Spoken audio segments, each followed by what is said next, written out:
we'll start with Chicago Bears at Detroit Lions. Lions, 10.5-point favorites. 48.5 points is the over-under.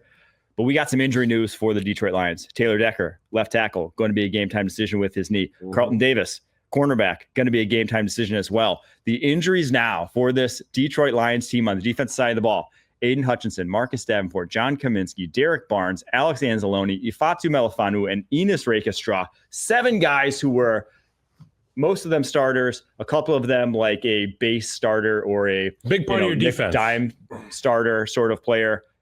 Massive.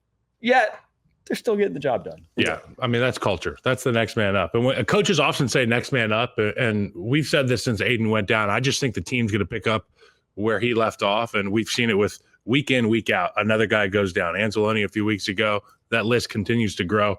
Dan Campbell's got a real culture there. I believe in it. Aaron Glenn, great coordinator. Probably should be a head coach. Oh, for sure. But week in, week out, they get it done. There hasn't been a team that goes out and kicks ass week in, week out like the Lions. That's why I think that they're the best in the NFL. But I think in this one, it's going to be a high scoring game. I think Chicago will respond offensively.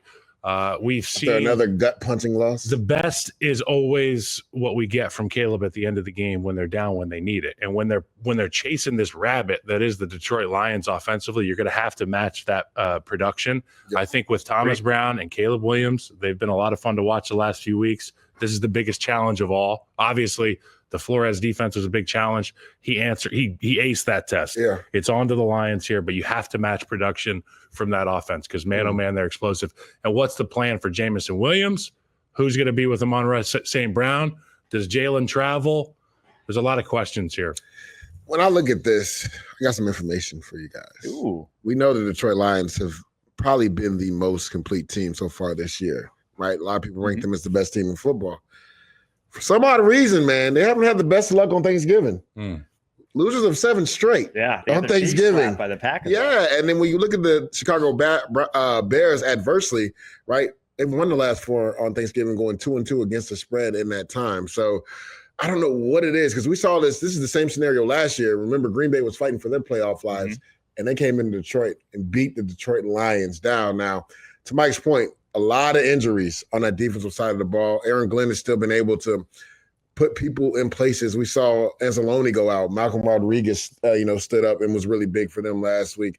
The one thing that is a concern for me, and it was a concern for them last year, was his secondary, right? Vildor came in last week, and he was picked on by the Indianapolis Colts, right? So, like, when you look at the Chicago Bears, you don't think they watch tape. They know Vildor is the guy that most likely will play, depending on the injuries to Enos Rakestra, depending on if Carlton Davis can actually go. Terrion Arnold is banged up as well. This is short week stuff. It seems like Keenan Allen and Caleb Williams are finally starting to get on the same page, right? DJ Moore is starting to get on the same page with them.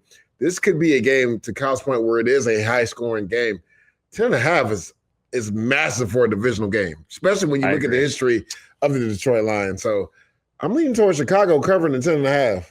I agree. I really like the Bears in this one. Now, Detroit, for all the hype they've gotten, they've delivered consistently. They're 9-2 against the spread. They just dominate. They are insane. But for some reason on Thanksgiving, man. I agree. And that's definitely the message Campbell's sending to his team. In a short week with how banged up they are, you got to like the Bears. I like the Bears. The one concern I do have, right, because we saw this last time for the Chicago Bears when they took a gut-punching loss after the Hail Mary. It felt like it took them 2 or 3 weeks to kind of recalibrate. Hail Mary. Yeah, like recalibrate. We always have this saying in the locker room, Kyle, never let a team beat you 2 weeks in a row.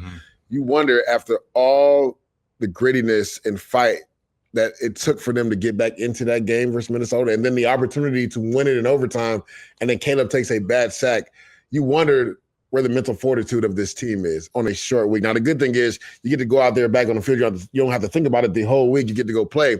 But you worry, do they have a response like they had after the Hail Mary, and maybe Detroit does boat race? And that would be my only concern with Chicago. And Detroit has done this to football teams this year. I mean, they're one of the only teams in the league that actually has taken that word parity and thrown it out the window and said, we are just the best team. And I mean, Chicago, they need to go out there and match production early.